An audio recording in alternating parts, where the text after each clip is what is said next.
प्रिय भक्तों, हिंदू धर्म अनुसार हनुमानजी महाराज ने भगवान शिवना रुद्रावतार तरीके मानवामां आवे छे। हनुमानजी महाराज श्रीरामना सौथी मोटा भक्त अने समर्पणना प्रतीक छे। जेमनी उपर तेमनी कृपादृष्टि पड़े छे, तेमना जीवनना बधा कष्ट अने परेशानीओ थोड़ा पळोमां ज दूर थई जाय छे। हनुमानजी महाराजे पोतानुं आखुं जीवन श्रीरामने समर्पित कर्युं छे। बजरंगबली शक्ति अने साहसना प्रतीक छे।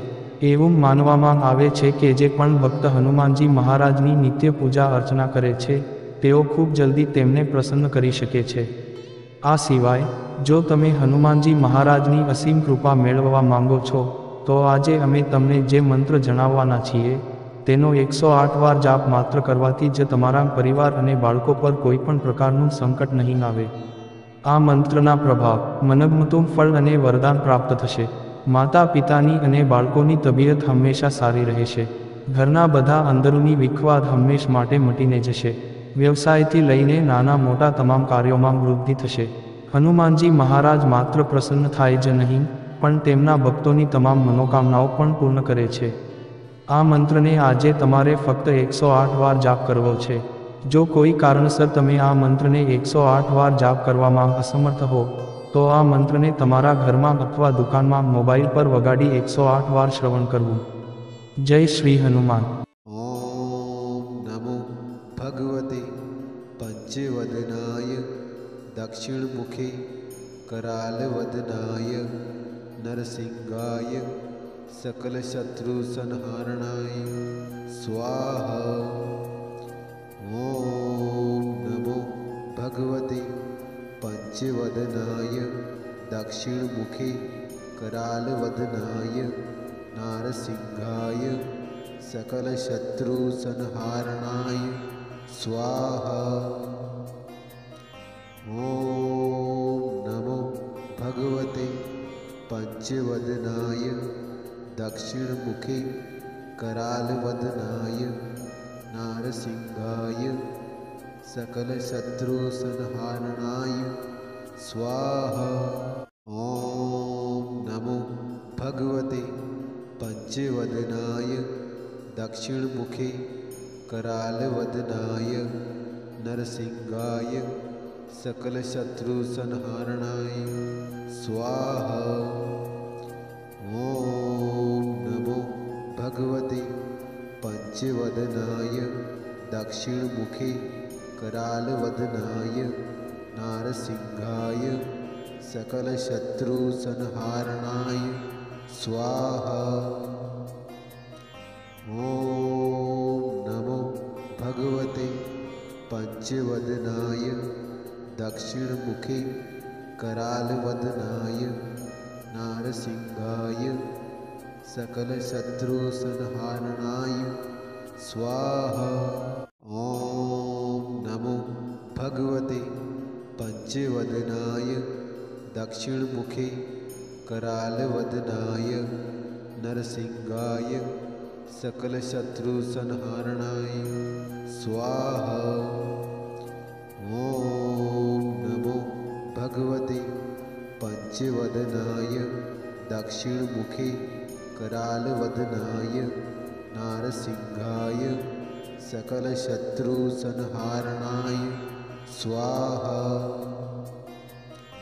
ओम नमो भगवते पंचवदनाय दक्षिणमुखे करालवदनाय नारसिंहाय सकलशत्रुसंहारणाय स्वाहा।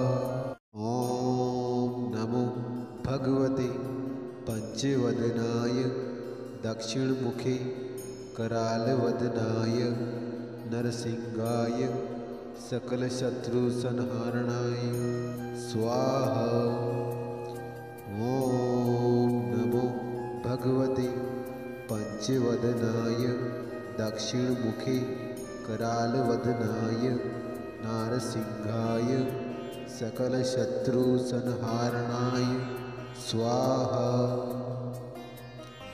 ओम नमो भगवते पंचवदनाय दक्षिणमुखे करालवदनाय नारसिंहाय सकलशत्रुसंहारणाय स्वाहा। ॐ नमो भगवते पंचवदनाय दक्षिणमुखे करालवदनाय नरसिंहाय सकलशत्रुसंहारणाय स्वाहा। ॐ नमो भगवते पंचवदनाय दक्षिणमुखे करालवदनाय नारसिंहाय सकलशत्रुसंहारणाय स्वाहा। ॐ नमो भगवते पंचवदनाय दक्षिणमुखे करालवदनाय नारसिंहाय सकलशत्रुसंहारणाय स्वाहा।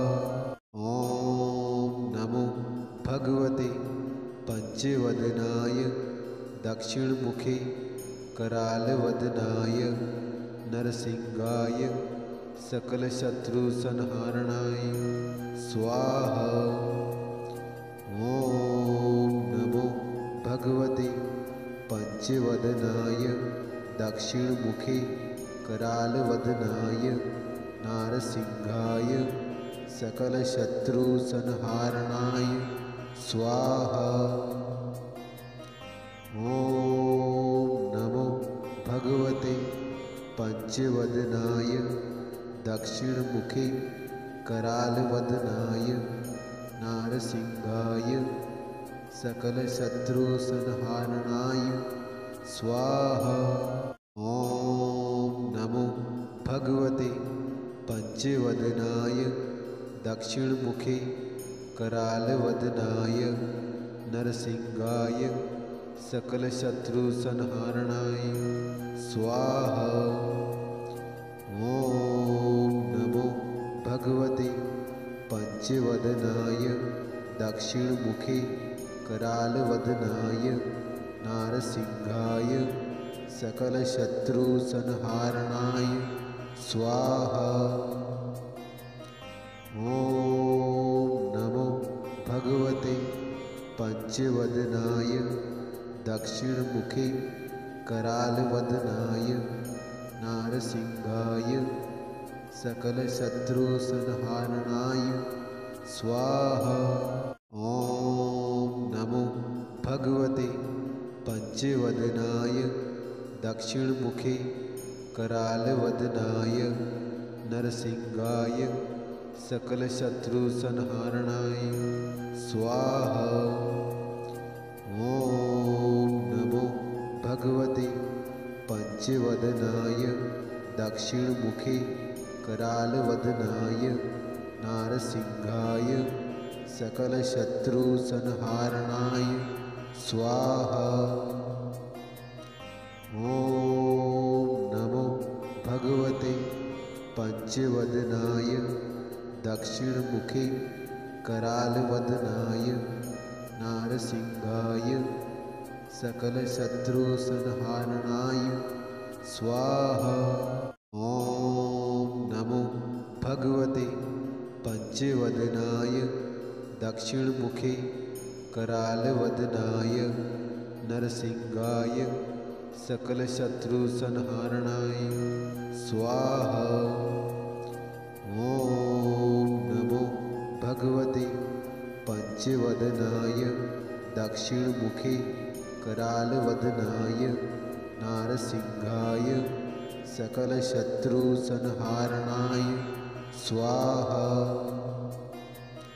ॐ नमो भगवते पंचवदनाय दक्षिणमुखे करालवदनाय नारसिंहाय सकलशत्रुसंहारणाय स्वाहा। ॐ नमो भगवते पंचवदनाय दक्षिणमुखे करालवदनाय नरसिंहाय सकलशत्रुसंहारणाय स्वाहा। ॐ नमो भगवते पंचवदनाय दक्षिणमुखे करालवदनाय नारसिंहाय सकलशत्रुसंहारणाय स्वाहा। ॐ नमो भगवते पंचवदनाय दक्षिणमुखे करालवदनाय नारसिंहाय सकलशत्रुसंहारणाय स्वाहा। ॐ नमो भगवते पंचवदनाय दक्षिणमुखे करालवदनाय नरसिंहाय सकलशत्रुसंहारणाय स्वाहा। ॐ नमो भगवते पंचवदनाय दक्षिणमुखे करालवदनाय नारसिंहाय सकलशत्रुसंहारणाय स्वाहा। ॐ नमो भगवते पंचवदनाय दक्षिणमुखे करालवदनाय नारसिंहाय सकलशत्रुसंहारणाय स्वाहा।